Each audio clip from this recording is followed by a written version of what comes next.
The railway has played an important part in the history and development of Norfolk. The late Victorian era saw the county boom as the new rail network brought with it scores of holidaymakers, creating the bustling seaside towns we see today. But at the end of the 1950s, the deteriorating economics building up to the famous Beeching Acts in the mid-1960s saw much of Norfolk's railways disappear, leaving behind the skeletal network still in operation today.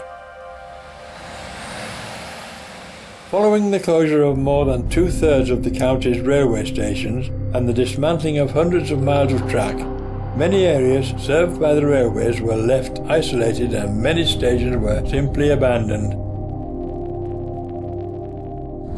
While some efforts to reinstate former branch lines into heritage railways have been successful, some historic track beds have been reopened as public footpaths, such as Marriott's Way. The remainder act purely as land boundaries, their distinct curving hedge lines crossing the rural landscape, often broken by the remains of the many bridges, crossings and viaducts still seen at the roadside. So, with our unnamed team of urban explorers, we go in search of some of Norfolk's forgotten railways, reporting on the sites in their current condition. The team are joined by John Batley, project manager of a local railway conservation group known as the Friends of Norwich City Station.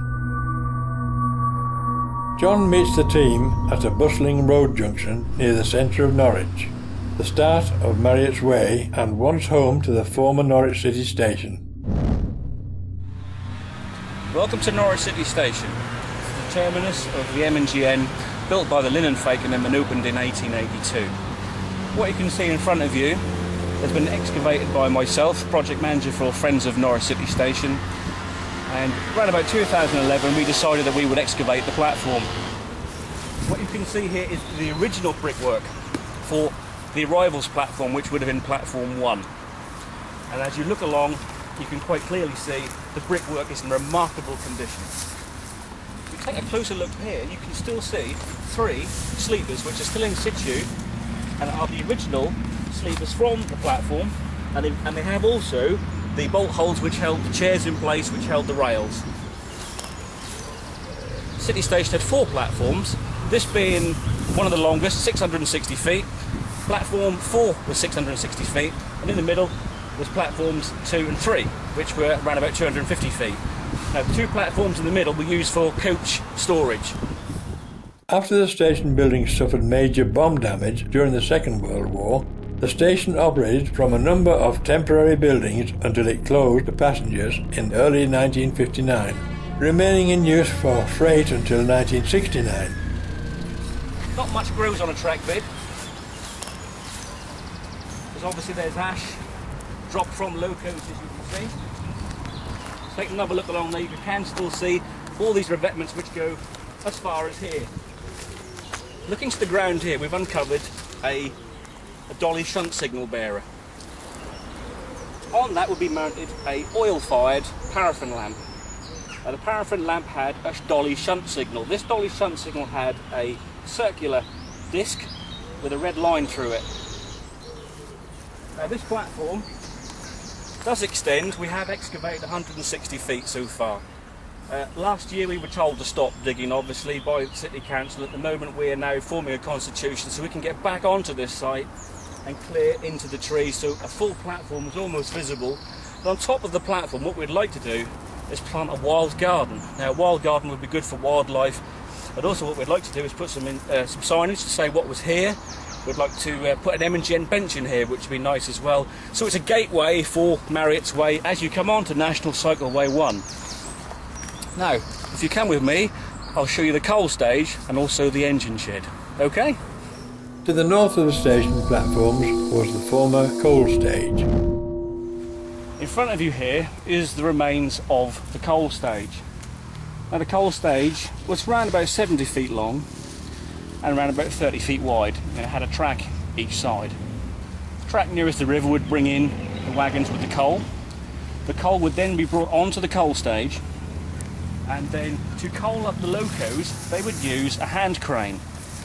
In front of you is remains of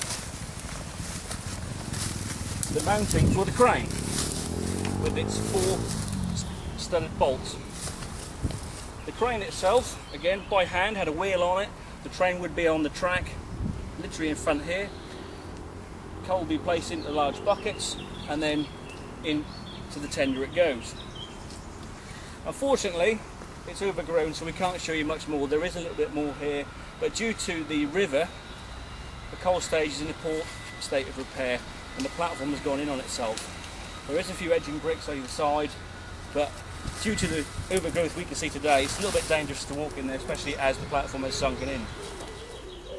Further north of the coal stage are the remains of the former engine shed.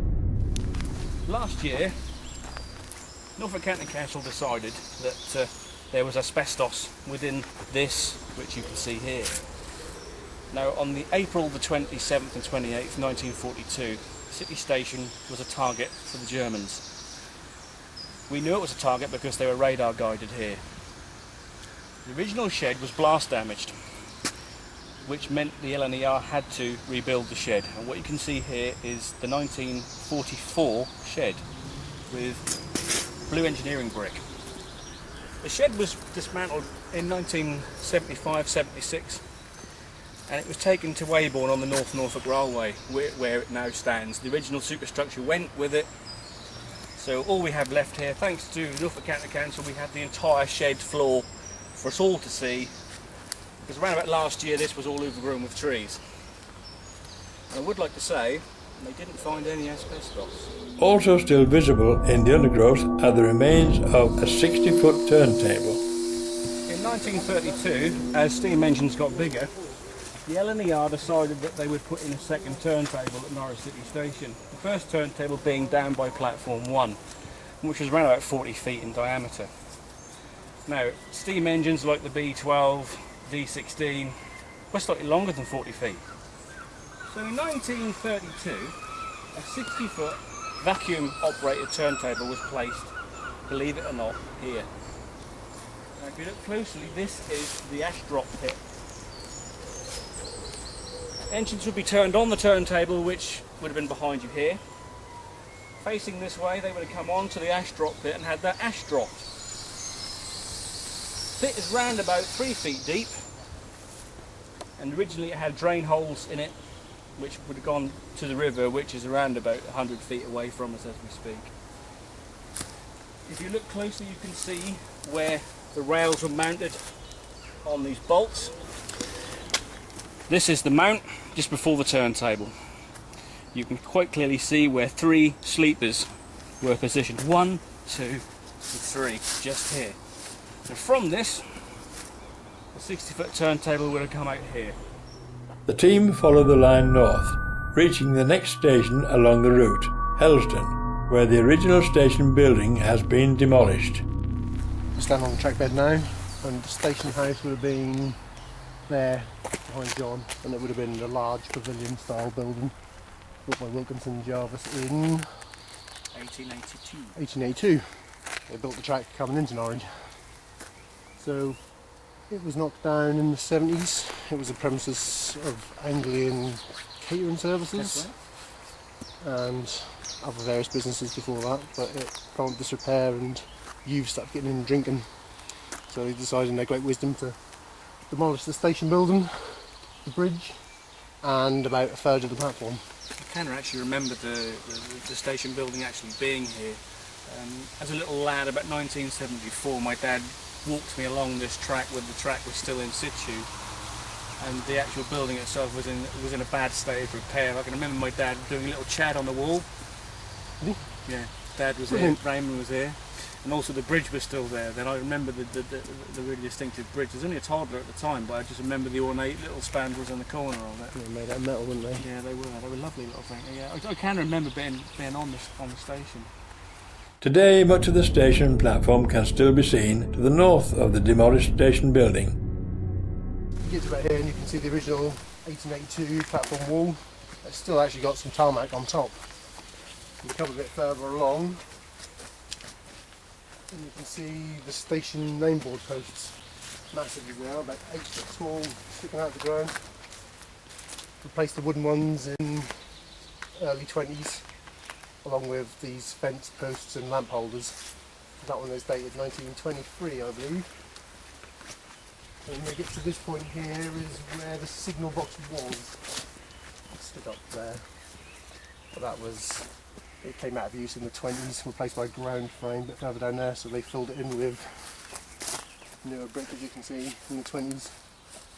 If you look in here, you can still see the archway for the signal that would have come out on the track here, and the archway goes all the way over to the back of the platform. At the far end of the platform, the ramp is also still visible. Been reworked slightly for some reason.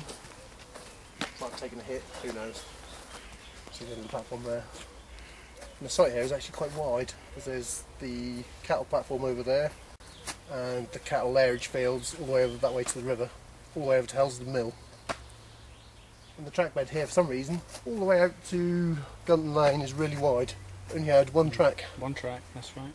I don't know if they envisaged. I think it's quite hard to believe this actually was a main line. If you look at it now, When you get a bit further up, there's some tank traps. Massive ones, still there. The line continued north, passing one of the impressive steel A-frame bridges on approach to the long demolished Drayton station. North of the station, one member of the team comes across an interesting find on the former line side. Precast made in Melton Constable, early 1900s.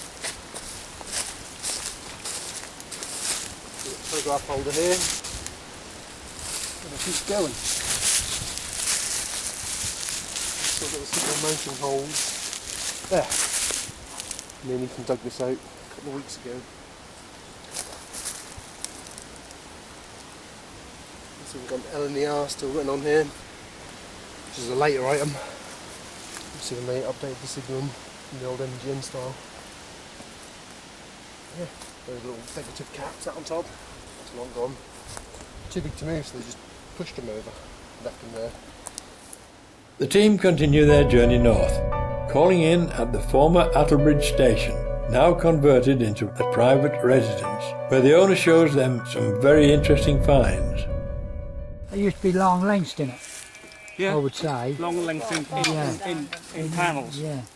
Buried on the site of the station are the charred remains of the glass canopy, which once stood overlooking the platforms of Norwich City Station.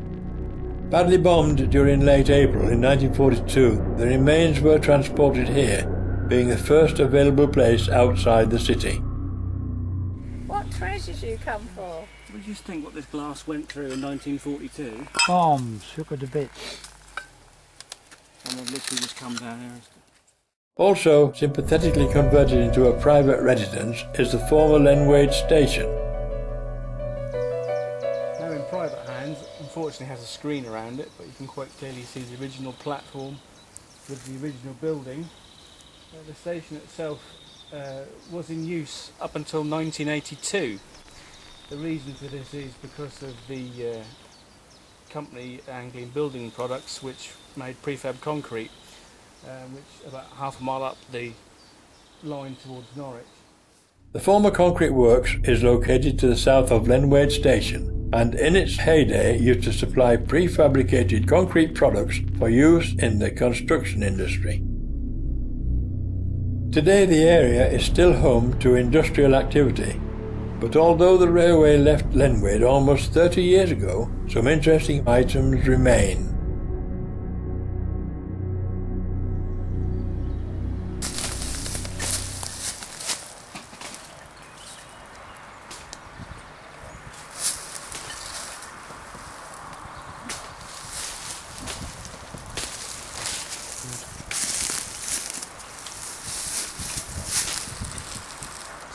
Wire on it there. North of Lenwade, the next station was Whitwell and Reefham.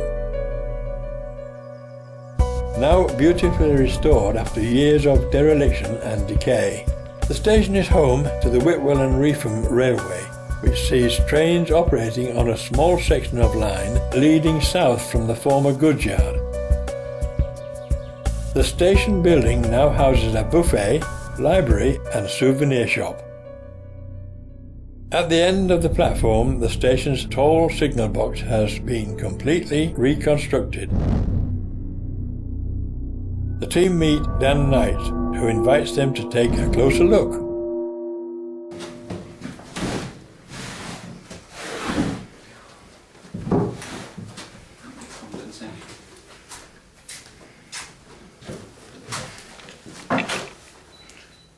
The plan is to restore the lever frame to full working condition.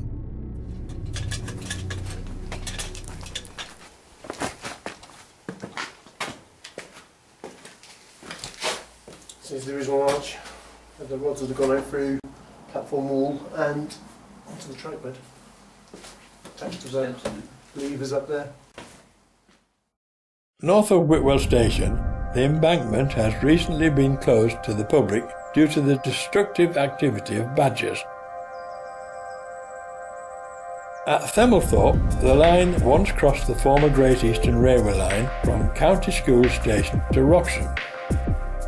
In October 1960, a curve was put in to shorten the route between the concrete works at Lenwade and Norwich Station. Here we are at the start of the Themmelthorpe curve, which was laid in 1960 by British Rail, and it was laid here to join the M&GN line coming from Norwich to the coast, to join that up with the Great Eastern Railway going east to west, and it was put in to shorten the distance for rail traffic coming out of Lenwade to save it from going to the coast. The Marriott's Way footpath follows the line of the curve, and north of the curve, the former trackbed becomes private property, continuing past the private residences of the former Guestwick and Hindleston stations before arriving at the line's northern terminus at Melton Constable. Once a quiet rural village, the arrival of the railway in the 1880s saw Melton Constable grow dramatically with the construction of a locomotive works and a station that was to become the busiest railway interchange in the county. However, by 1964 the station closed after falling victim to the famous Beeching Report, with the station buildings demolished in the early 1970s. Today, the site at Melton Constable Station now forms an industrial estate. Where I'm actually standing is the original island platform. Melton Constable had one island platform, and this would have been, where I'm standing, the end of the platform. Now, in many pictures that you see of Melton Constable on the platform, you will see a distinctive house. This is in the background. To our left, which you will see in a moment, you shall see the remains of Melton Constable Loco Works, which was known as the Crewe of Norfolk. Crewe, obviously in England, was a major locomotive works, and Melton Constable was known as the Crewe of Norfolk. Now, there is a few remains here still at Melton Constable, which you will see in a moment, with the original archways and original brickwork. Melton Constable had 4 lines going in and out of it. 1 line to Norwich, 1 line to Yarmouth, 1 line to the Midlands, and 1 line to Cromer. Obviously a very, very busy station. Opened around about 1882 and closed to traffic in 1964.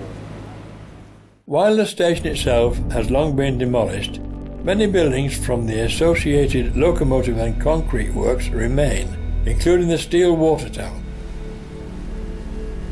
To the west of the site, the team come across an interesting find. You come down this flight of stairs, you can quite clearly see this is the way that the loco men of Melton Constable, fitters, workers, would come down these steps from 1882 right up until 1964, when it's all closed. Obviously not many people have been down here in the recent years. And as we look up these stairs, we can quite clearly see the original handrails, which are painted in the BR green paint, which is still discernible. At the bottom of the stairs, your first port of call would have been the depot foreman's office. Now, we think this was around here. We can quite clearly see there was a room here with some plasterboard. Obviously, if you were coming on to the depot, you would go and see the depot foreman and collect your cards, whatever you were doing for the day. Or if you were a young schoolboy in the 1930s, 40s, 50s, you would come down these stairs and ask if you could bunk the shed. Now, bunking the shed would mean you would come down the stairs and ask the depot foreman if you could have a look around the depot, and if you were lucky enough, he would give you the numbers of what locos were on the depot and obviously give you a guided tour. So, this, as you can see here, is the original entrance. And that concludes the team's journey along this former branch line.